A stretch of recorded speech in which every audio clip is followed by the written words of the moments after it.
And the examples that you brought up are really meaningful, and I believe many young people can relate, and also your advice will be useful for many.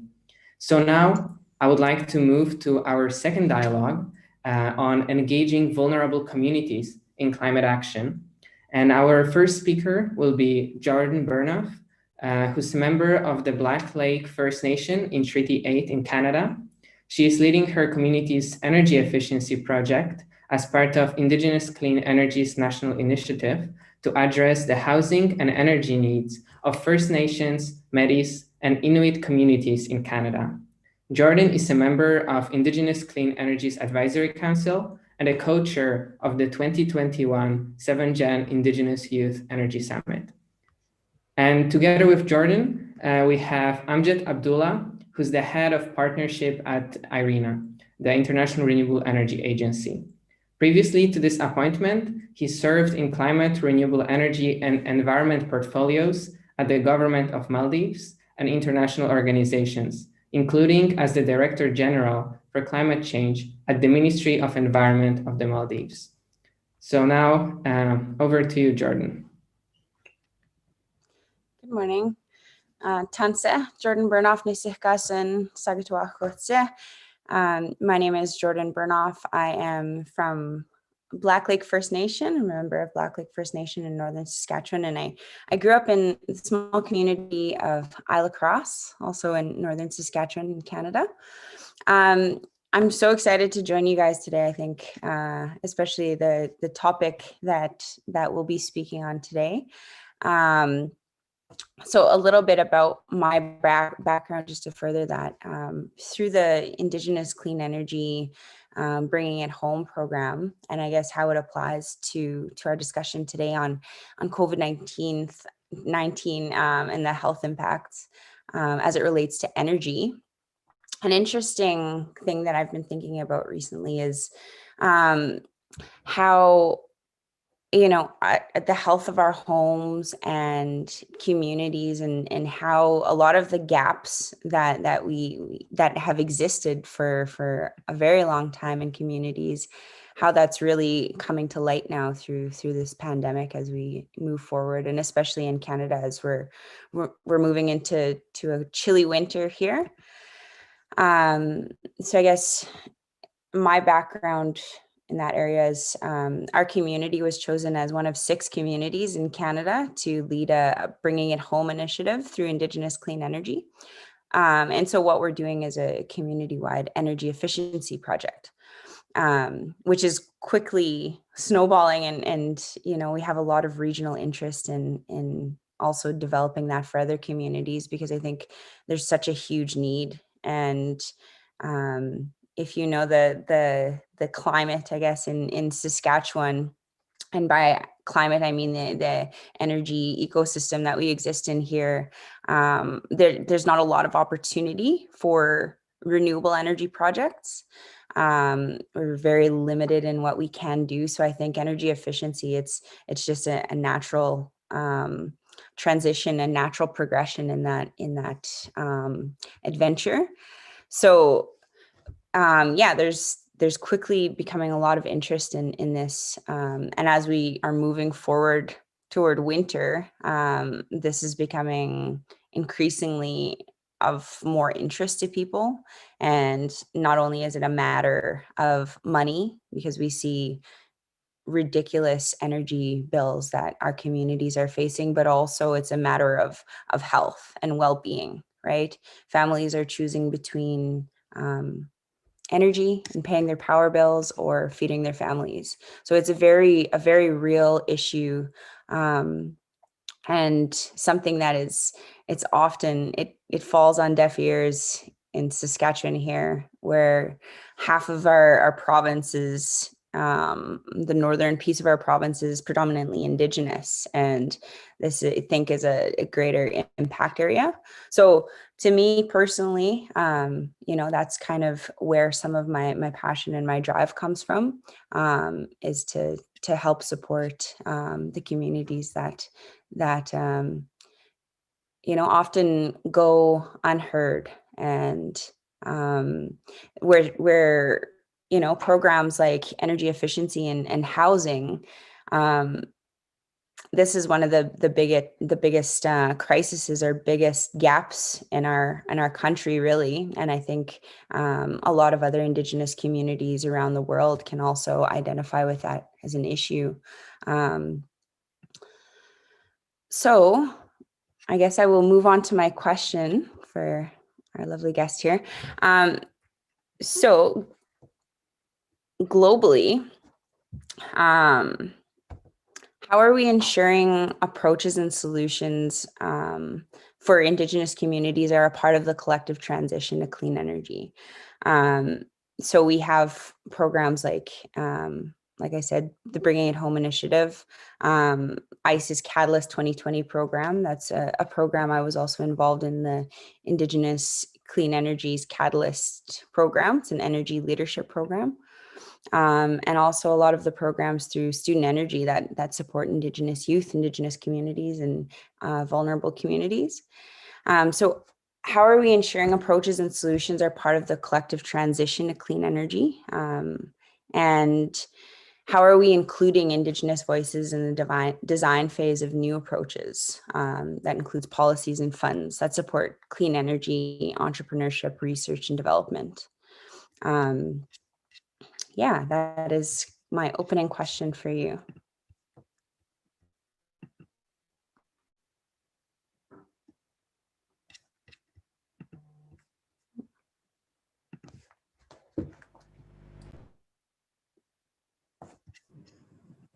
Benjamin, you are mute. Okay.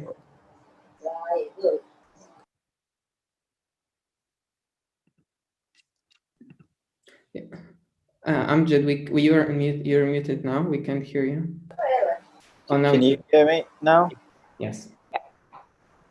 Thank you very much, Mr. Moderator, Benjamin, Maria. Thank you for inviting me to speak at this very important dialogue. Rest to Clean Energy. You would set the agenda for healthy green recovery, organized by the WHO. Although I feel more younger when I speak with the youth in this very important gathering. First of all, let me try to reflect on the questions that was posed. Obviously, IRENA has partnered with the International Center for Integrated Mountain Development, ISMOD, to advance the understanding of the energy needs in food value chains in remote mountain communities in the Himalayan Hindu Kush region in South Asia, and facilitating the deployment of decentralized renewable energy solutions across them. Obviously, this initiative is aimed at catalyzing socio-economic development and informing the transition to low carbon and climate resilient development in this remote and delicate ecological settings. The assessment will identify suitable decentralized renewable energy solutions to add value in 4 food value chains. Through the partnerships and knowledge management, we as IRENA works towards increasing the availability of data, knowledge, analysis, and awareness for informed decision making, considering the gender and social inclusion of the different stakeholders in the Hindu Kush region. We as IRENA convened a consultative workshop with the 3 different major stakeholder groups needed to deploy renewable energy solutions at speed and at scale. Local enterprises, policymakers, and enables such as financing institutions, development agencies, and foundations. Another way that we as IRENA is supporting this process is through renewable readiness assessment for its member countries, which is a country-driven process that assesses the suitability of the conditions and identifies short and medium-term actions to improve the conditions to accelerate the deployment of renewable energy. Consultations with all the stakeholders ensures that issues pertaining to indigenous land access and rights is addressed through the government's policies and enabling frameworks. Let me try to address the second question. How does we as IRENA plan to sustainably make space for and support indigenous knowledge and systems and provide a platform to share the view of knowledge keepers? Obviously, one of the things is to provide clean, affordable, and modern energy to all is a global challenge, and it's not just limited to developing nations, it's a global issue.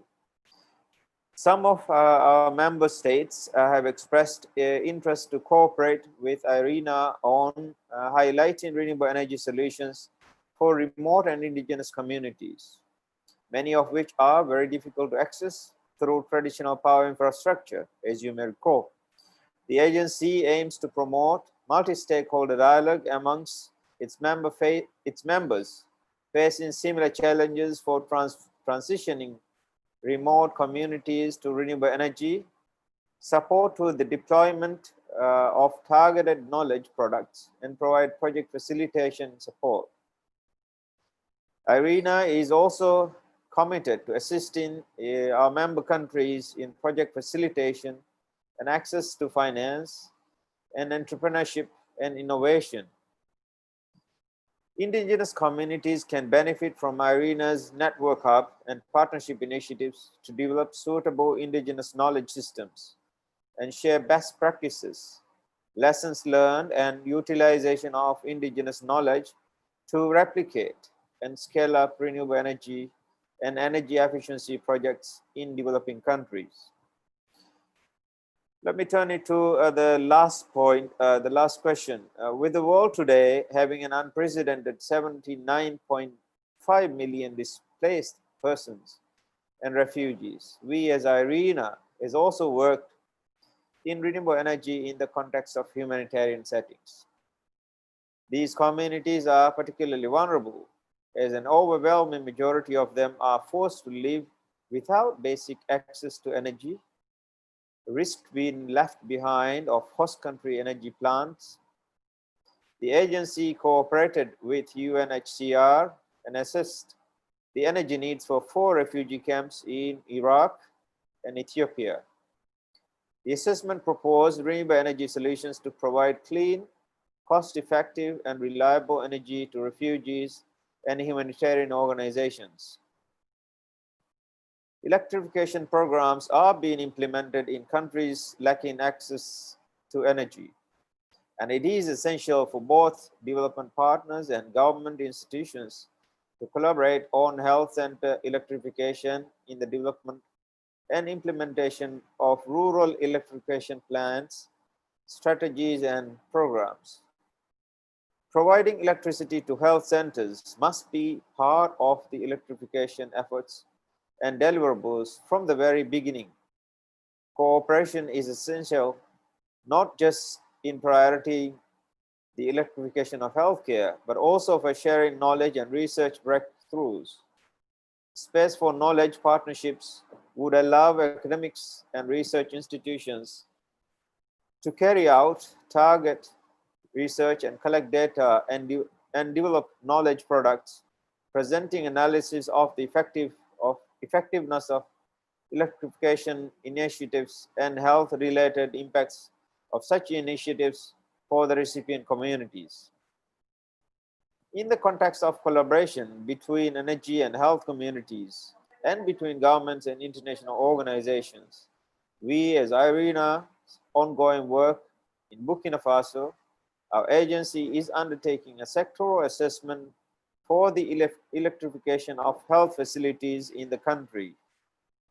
In close cooperation with Burkina's Ministry of Health and Energy, as well as consultants on the ground, to identify technical, policy, and institutional gaps and recommend implementation approaches. These cost declines have translated into off-grid renewable energy solutions becoming an economically sustainable option to address energy access needs of remote unelectrified communities. The suitability of off-grid renewable energy technologies for provision of energy access in low resources setting is further enhanced by the fact that these technologies, in particular solar PV, are fast deployable, reliable, clean, resilient, and require minimal operation and maintenance and logistical costs as compared to fossil fuel technologies. I thank you. Thank you. Okay, so you answered all my questions. I just have one more point, and I guess this was a question, but wasn't included, I guess. So, as many countries have already adopted and ratified UNDRIP, the United Nations Declaration on the Rights of Indigenous Peoples, I would like to see, as a part of, you know, what you just discussed, how you're identifying the gaps and looking at you know, finding better ways of moving forward and implementing projects and working with Indigenous and vulnerable communities. I would love to see, you know, something to support UNDRIP and how IRENA plans to not only, you know, work this into that plan, but action that and what that actually looks like.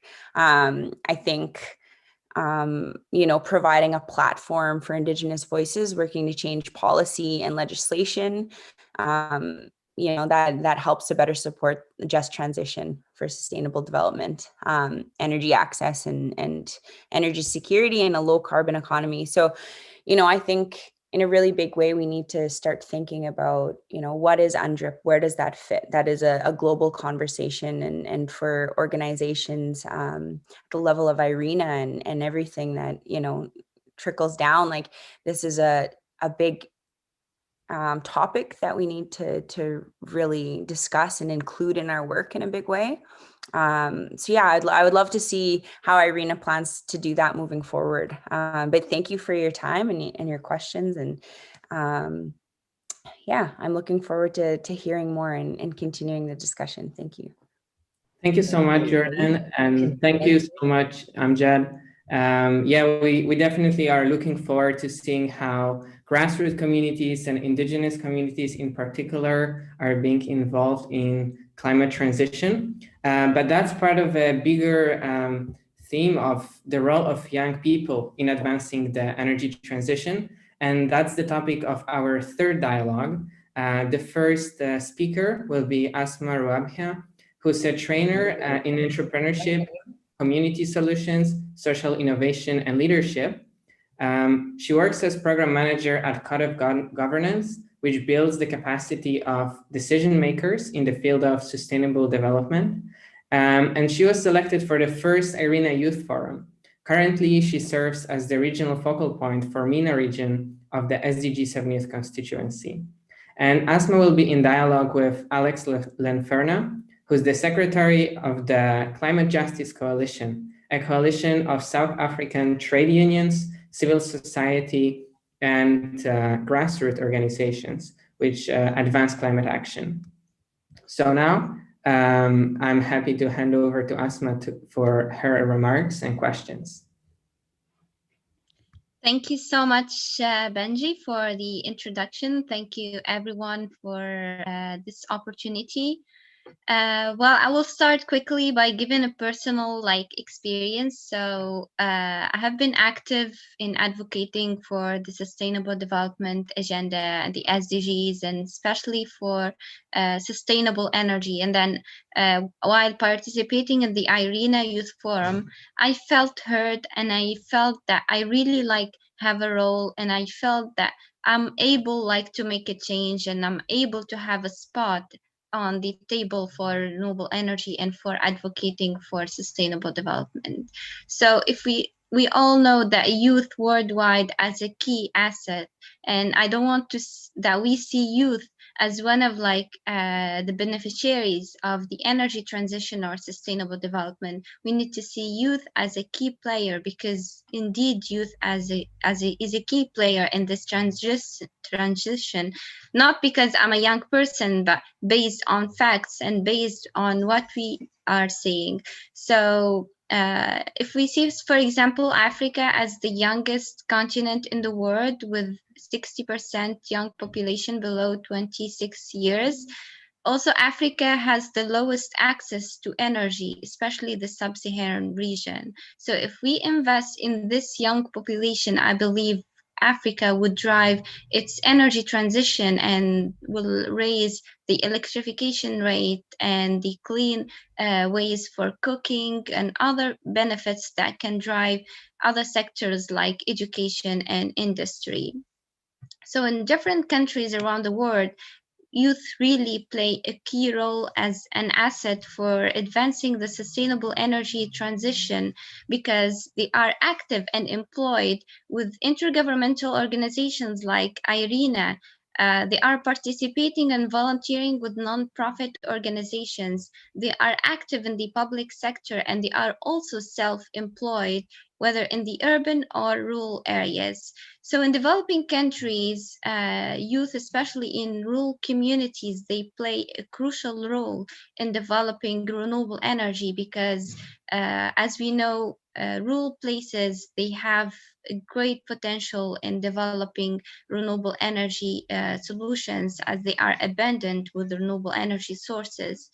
There's also a need in promoting youth employment in renewable energy enterprises at the national setting, and engaging youth will release a new energy that will accomplish the SDGs, and it will help us reaching the climate change targets.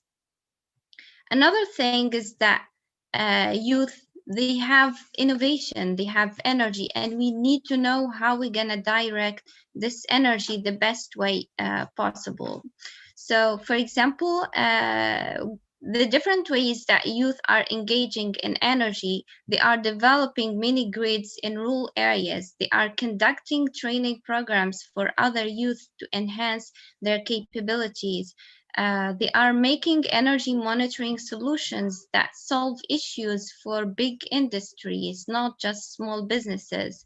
So youth here are also creating opportunities for other youth and reducing the unemployment rates. They are developing solar-powered camps, especially now in humanitarian settings, and they are developing solar-powered hospitals, as we are seeing now during COVID-19 pandemic. So youth are also promoting for technologies that are eco-friendly and less harmful. They are using artificial intelligence, robotics. They are using 3D printing, innovative business models and value chains. They are using recyclable materials to create solar panels. They are using biofuels. So youth are really playing here a crucial and strategic role in the energy transition and advancing the global recovery. They are leading campaigns, as we know, the international youth-led climate strike movement that led to legislations and taking actions by many policymakers and leaders around the world. So what we need to advance this role and to enhance it, I believe that youth need to be trusted. They need to feel that they are heard. So we need to make our voices and the voice of other youth heard, as like this opportunity today that WHO and the other organizers and its partners, they are giving us this opportunity to make our perspectives heard and to make the world know about the role of youth, and what is the importance that renewable energy is playing in the sustainable energy transition, and how sustainable development can be driven by youth, and also how we need to be well educated. So we need to know how we can advance the educational system and the educational curriculum to be well tailored to prepare the next generation of decision makers by including sustainable development and energy education into the curriculum, and starting from the youngest generation and starting from children. Also focusing on rural development where unemployment is high, but the potential is also is high, and including capacity building, more enhancing this capacity building and training for youth. So my question for Mr. Alex is, how do you see local governments can take action to support youth, to make their voices heard, and to equip them? Thank you. Thank you very much, and thanks for that really valuable input.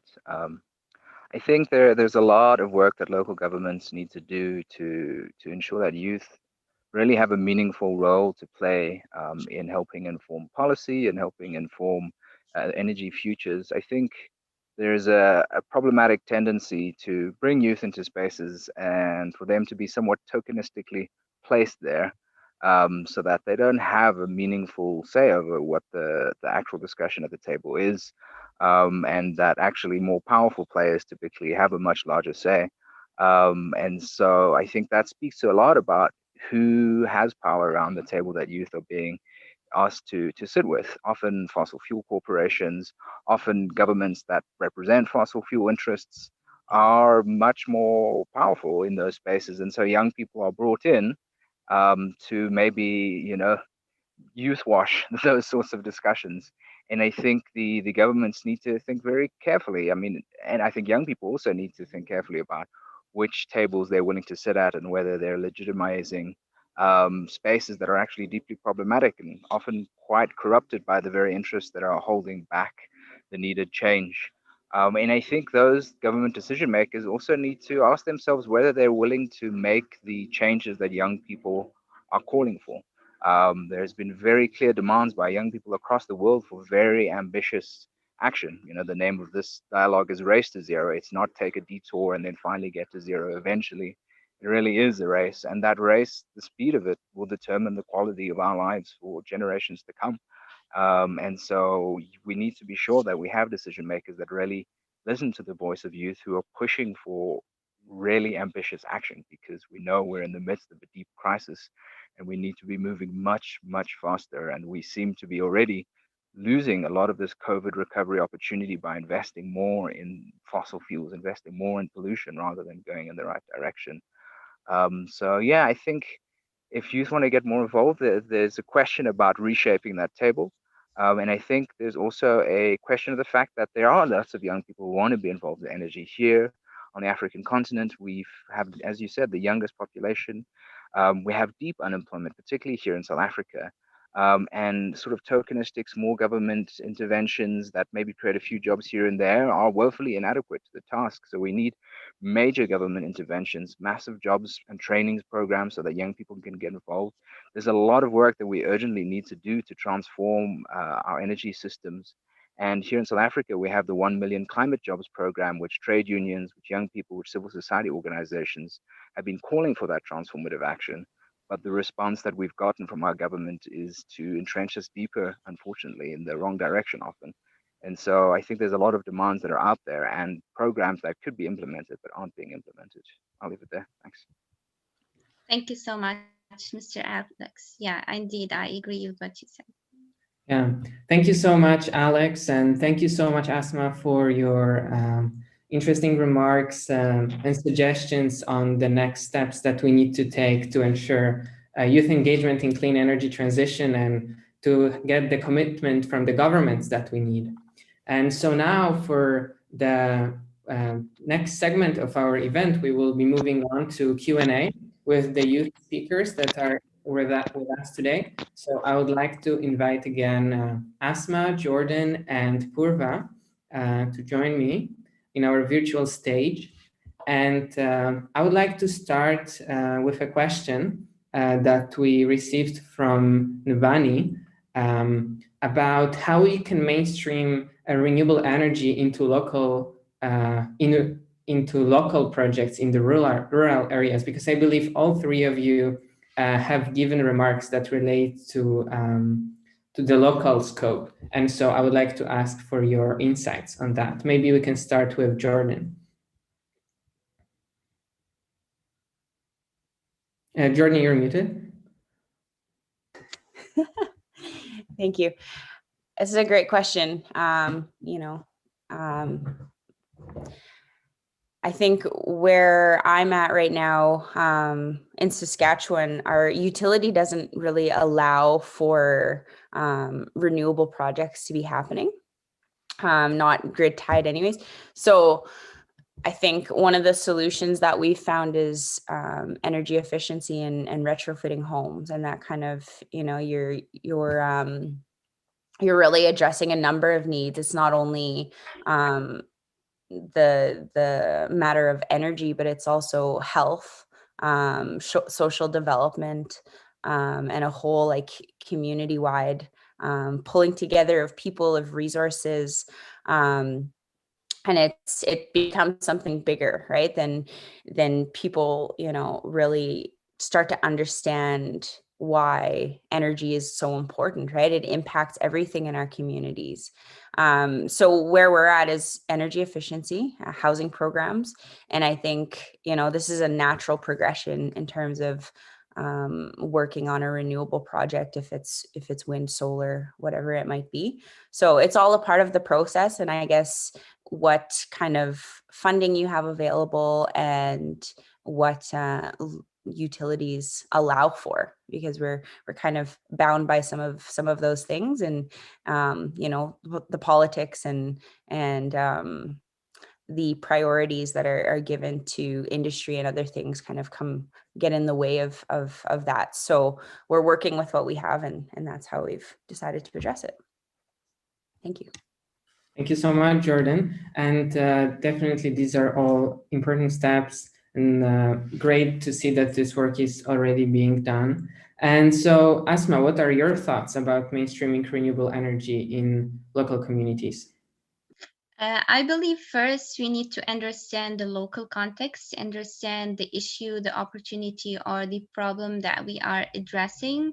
And then we see the different resources that we have, the stakeholders that might help us in implementing renewable energy, and also seeing the need of our beneficiaries and our target. So it depends. So I believe youth can do different kinds of projects. They can be community-led projects, enterprises, or like small scale projects like mini grids, or so it depends on the need and the different resources that we have, and also on the capacities and the skills.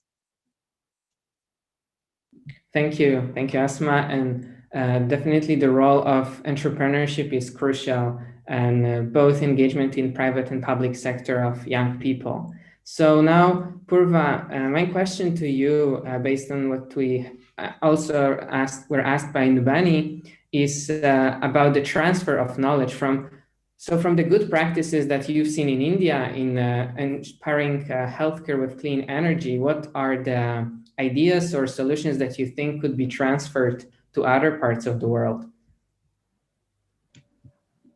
I think in terms of ideas and solutions per se that can be transferred, first and foremost is understanding India being a very geographically and demographically rich country. The emphasis really is on bringing all different sorts of voices together. And we can only move forward once we know exactly what different sections of our societies really need. A lot of times I come across people in conversations who are having to choose between basic necessities, 2 meals a day versus shifting to renewable energy. And I think in situations like those, the choices are pretty clear. You don't have too much to choose out of. And I think it's very important to understand these contexts, no matter in what part of the world we are in. There are some intersectionalities that we consciously or subconsciously choose to ignore. And in terms of best practices in India, what we are trying to do through, for example, the Medical Students Association of India, is to capitalize on the access we have to such places. There are medical students in the most underdeveloped part of the country, and that is something we need to capitalize on. There are organizations working on clean energy that don't necessarily have that access, and the power eventually rests in collaboration and in finding strengths and weaknesses of these different youth organizations and even intergenerational organizations at large.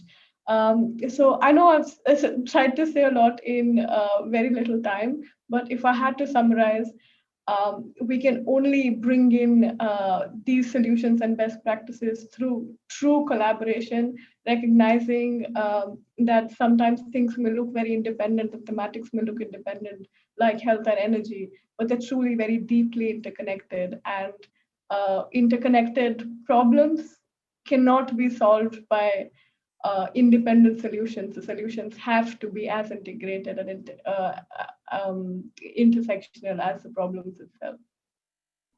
Yeah.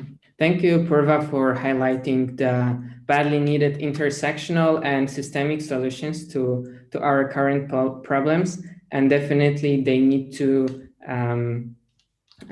involve different stakeholders and build up on networks and organizations that take action. And something that we're all looking forward to is the COP26 next year. And something that many young people are participating in is the NDC, National Determined Contribution Enhancement Process. So I would like to open the floor and ask you if you would like to share some good practices or suggestions on how young people can better organize to be involved in this process and advocate for climate action of their governments.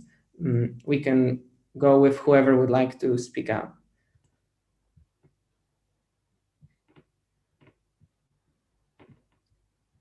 I can start. Go ahead, Asma. So I believe, like, for those youth who are already active in climate change advocacy and energy, they need to amplify more this engagement.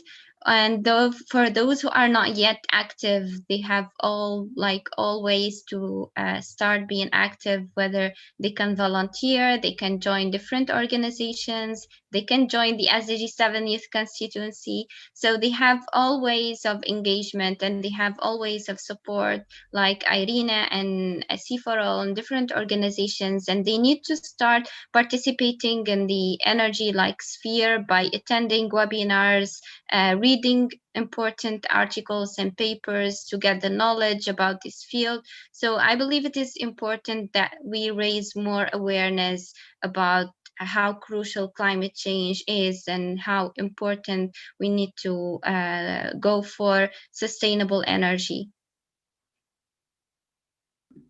Thank you, Asma. Jordan, would you like to share your comments? Sure. So I think, if youth are looking to get involved, mobilize, get more information on anything, do your research, reach out to people that you think that are working in this space. Sorry. And don't feel alone is the main thing, right? Everybody's at different levels of understanding and where we're at in our projects, where we're at in our lives, and around the world, like globally, we're all working for the same force, and that is to see prosperity for the future, and to see trees and lakes and people be coexisting, and I think, the biggest thing is just know that there's support out there for whatever it is that you are interested in, and ask a lot of questions, and don't be afraid to build something that doesn't exist. I think we're very comfortable in doing things and building things that we know that are already there, right? But some of the most courageous things are doing things that have never been done before. So don't feel silly in your adventure and your vision of something that is not there. I think that's the beauty of energy, and that's the beauty of youth, is believing in something greater than what already exists. So take advantage of that little box that we sit in right now of youth, to just come up with the craziest, wildest ideas that you can think of, and try and follow that. Yeah, that's my advice. Thank you, Jordan. Yeah, some of the ideas that I picked up from you are our traits are courage, curiosity, and leveraging on being young. So I hope we can all utilize it. And now, Purva, would you like to share your suggestions on involvement in climate action? Most definitely. And before I begin with my comments, I would like to say that I really echo Asma and Jordan's thoughts. But just adding on to what's already been said, I think as young people, we tend to underestimate our abilities and our power, and get bogged down by we're not probably as experienced as some others in the room. But I think while we are organizing around future events, not only COP, but all engagements in general, we need to do two things. First is recognize that everybody brings something to the table. It's okay to not have 40, 50 years of experience in doing something. With 40 or 50 years of doing the same thing, you bring in a lot of rigidity because you're basically traveling on the same school of thought. So if you don't have that, you're probably more likely, again, nothing against anybody, but you're probably more likely to bring in a lot of creativity, which a lot of these tables need. And the second thing is to take responsibility of bringing more voices. A lot of times I enter rooms where I'm probably the only tiny Indian girl. And I have started to take it as my responsibility to make it a point to have more people that look like me. And I'm sure we'd be living in a much different place if there are more like us in these spaces where decisions are being made, because it's not one voice that we need. If we have one voice, if we have our voice, it's kind of a moral responsibility to bring in more. And I think from my end, those would be two very quick reflections on what we should have in mind while we're organizing around future engagements. Thank you so much, Purva. Definitely, I think very recently we have seen some important developments for inclusion of greater demographics in the most important decision-making positions in the world. And hopefully we can see more of that in the months and years to come.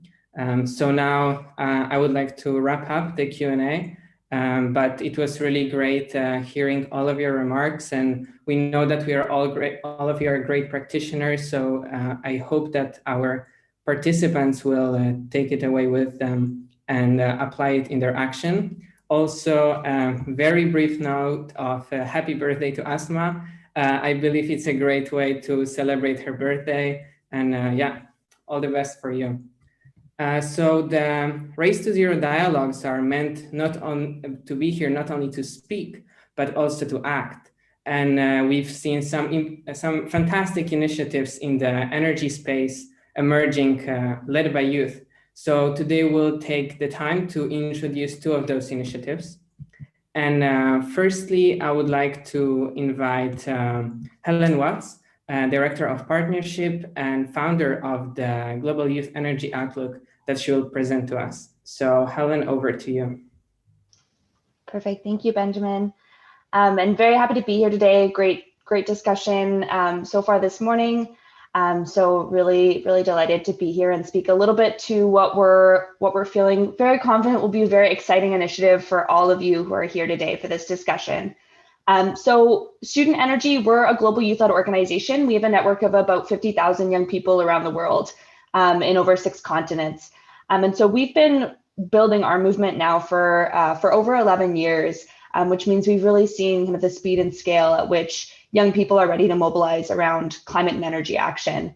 But what we recognize kind of over the last 2 years or so, that there is still a fundamental lack of data and evidence around what young people around the world are specifically calling for from the energy transition, more specifically.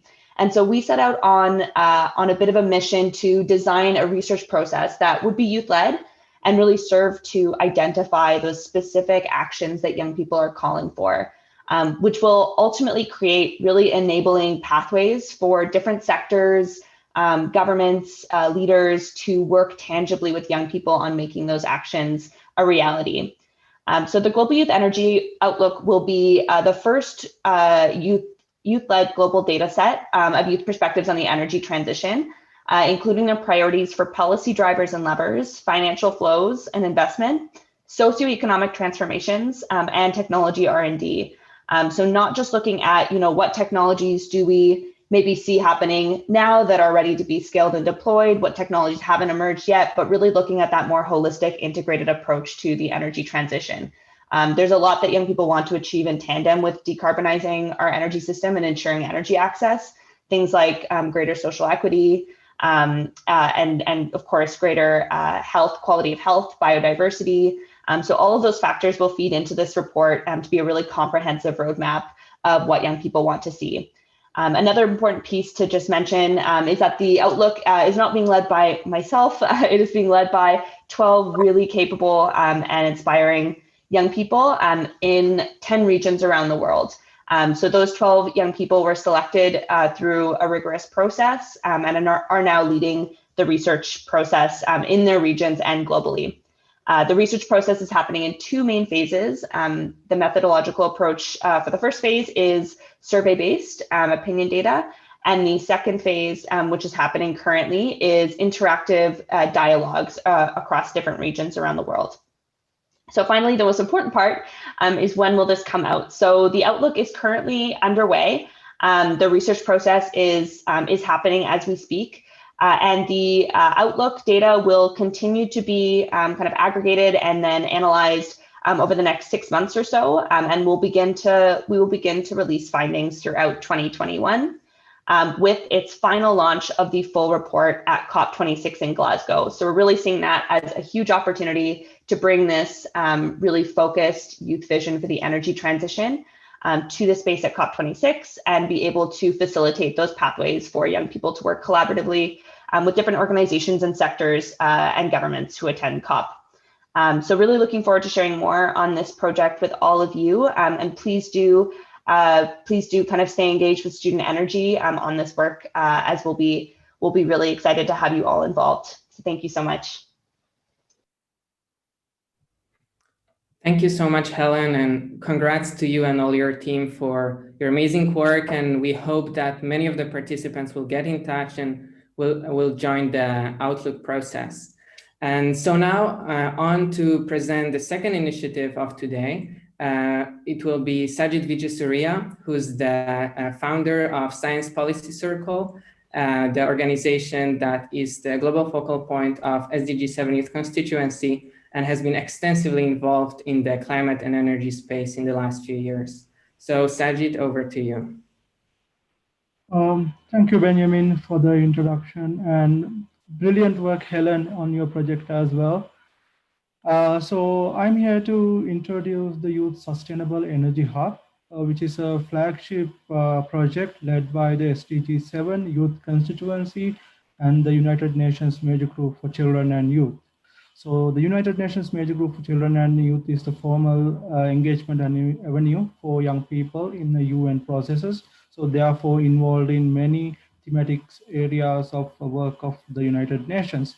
So when the Sustainable Energy for All decade was announced in 2014, and then the Sustainable Energy Goal 7 was introduced in 2015, we were closely following the processes led by the United Nations, and we were continuously engaged in the conversation. So one thing that leading up to the Climate Action Summit last year, what we realized was there was a lacking of a space where the youth-led energy nexus projects are not being sort of highlighted at a common place, in a common platform. So after the initiation and the introduction of the SDG 7 youth constituency, what we have focused on is to create that space, that platform where the energy agencies and UN agencies working on energy sector, energy transition can visualize the youth-led energy projects around the world, and then perhaps go into further capacity building of these young people, and also provide support in whichever capacity they can. So taking up this challenge, SDG 7 Youth Constituency has created the Youth Sustainable Energy Hub.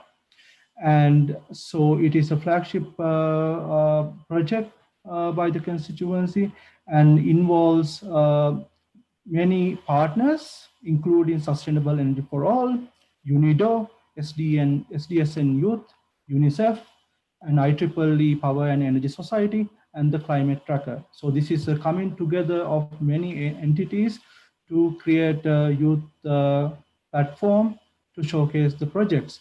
So what is most important now is the Youth Sustainable Energy Hub launch is coming up in 2 days. So the keynote speakers of this event is going to be Damilola Ogunbi. She is the special representative to the United Nations Secretary General for SC for All. And also another keynote speaker at this event will be Dr. Martin Keller, the director of the National Renewable Energy Laboratory, along with the partners, representatives from UNIDO, UNICEF, SDSN Youth, and IEEE. And this session will also be led by the young people, which is most important. So that's what I wanted to highlight today. You can register for the hub launch, as well as follow closely the updates from the Youth the Sustainable Energy Hub into the future. Thank you very much. Thank you much, Sajid, for presenting the initiative. I personally am looking forward to seeing many of you during our event in 2 days. And now we'll move on to the closing remarks. And firstly, I would like to introduce Meredith Adler, who's the Executive Director of Student Energy, and will share her thoughts about the session and what's next for us going forward to the healthy green recovery. Meredith, over to you. Thank you very much, Benjamin. And as he mentioned, I'm the Executive Director of Student Energy. Along with Helen Watts, we run a network of 50,000 young people in over 120 different countries and host an ecosystem of skill and capacity building programs to really help young people contribute to the renewable energy transition and building healthy communities. I think in reflecting on the dialogues today, I'm so impressed with the work of the young women and others who have participated. And I think it needs to be highlighted that there's an incredible amount of space to move beyond just inviting young people to events or letting them be in the room, to a space of meaningful collaboration, where we're really thinking about what does it look like to work between generations, to leverage what both have to offer in order to connect young people with those in power who can help them take action on climate. And I think on the flip side, it needs to be recognized how much young people have to offer. Young people are incredible connectors in their communities. I think you heard this from all three of our speakers. And just look at the election that was perhaps decided over the weekend. It was the youth vote that came out for the climate. And I think these things are often overlooked, is that young people are leveraged for elections and then not thought about often in between, but it's a huge mistake in terms of thinking about where innovation can come from, but also where those peer-to-peer connections that really future-proof our climate action can come from. And the work that we do at Student Energy and others are doing as well is really intended to make sure that young people have the skills and the toolkit and the vocabulary that they need to be able to enter these spaces and meaningfully work together with other generations. And I would encourage everyone to think about the work that they're doing and how it could be more greatly enhanced by working with young people and by making sure that there's a room for meaningful collaboration and that you're interested in both changing your mind and thinking about how we can do things more effectively together. Another thought from today is that the energy sector doesn't look a lot like our panelists that we had today. Often the sector is missing the voice of young people, but also people from different countries from outside of Europe or North America. And so this is another call to action to think about how do we grow up the energy sector and the health sector to look different and to be more representative of the world and of the people that we're all serving. And finally, our call to action would really be for young people and others to get involved with more youth movements. The SDG 7 Youth Constituency and Student Energy are both working to co-create pathways along with Science Policy Circle to collaborate on what empowerment looks like, on filling in these skills gaps that we need for more young entrepreneurs and innovators in the energy space, and to cultivate more solutions in health. And so I would encourage you all to get involved there. Thank you so much, Meredith, for sharing your insights and for your continuous work for advancing the sustainable energy transition and youth involvement in it. So now for the closing remarks, I would also like to invite Maria to share her insights from this event. Thank you, Benjamin, and thank you all. This has been extremely rich and energizing dialogue, and it's really very encouraging to see that young people is already so much infiltrated on all the political issues at the country level, at regional level, at the global level, in all the political opportunities that are offered and networked. So for me, it was really very, very rewarding. Let me tell you who is the enemy. I think we are all trying to promote this healthy and green recovery. We are talking about fossil fuels. Fossil fuels they should go back to the past and stay there forever. So I think you have a very good cause there. Let me tell you that the fossil fuels at the moment, they are still responsible for the many deaths we were describing, plus the fact that when we talk about taxes that we are paying for subsidizing fossil fuels, still a lot of money is going into that direction. And the health damage that the combustion of those fossil fuels are causing to our health has not been considered. So I think you need to focus on who is your enemy and how easy it could be to rid of this enemy, knowing that we have now renewable energy, we have technological options, we have opportunities to, with the stimulus packages that now the governments will be putting for the recovery after COVID-19. We need to make sure that the money is going into the right direction. And I'm afraid we are giving you very much part of this control task. We will all be monitoring and checking, but you as the youth, as the generation that will be suffering more if those investments are not done properly, you need to check what your governments are doing with the taxpayers' money and making sure that now with the recovery, the same mistakes we were doing before will not be made again. And I'm afraid we have signals already that some of the money for the recovery is still going to fossil fuels. So please check, watch, be prepared to denounce. People like Patil, who lives in India, I'm sure you are checking the terrible levels of pollution that your country is suffering every day. So we need your voice, we need your engagement. I know that we are giving you a lot of tasks instead of saying how we will incorporate your voice. From WHO and the health community, we will do our best to create a space for you to have a voice. Once you have a voice, I'm afraid you have a lot of tasks. You need to be very well prepared with the knowledge that you have demonstrated today that you have about the political processes, the expenditure, the wrong decisions that the governments are making. You need to be prepared to bring the force of all the networks where you are represented. You need to be, this has to be your cause. Each generation has a cause. I'm afraid you can choose because there are many that you are confronting today. We are confronting the fact that we are destroying our environment. We are confronted to the fact that we are destroying our ecosystems, the biodiversity. We are polluting oceans. We are polluting the air we breathe. So we have so many causes, but I think this healthy energy transition could be a very good cause for a generation like yours, because you have plenty of things to gain, and you will be able to motivate so many people around you if you use the right arguments. This is about the health of you.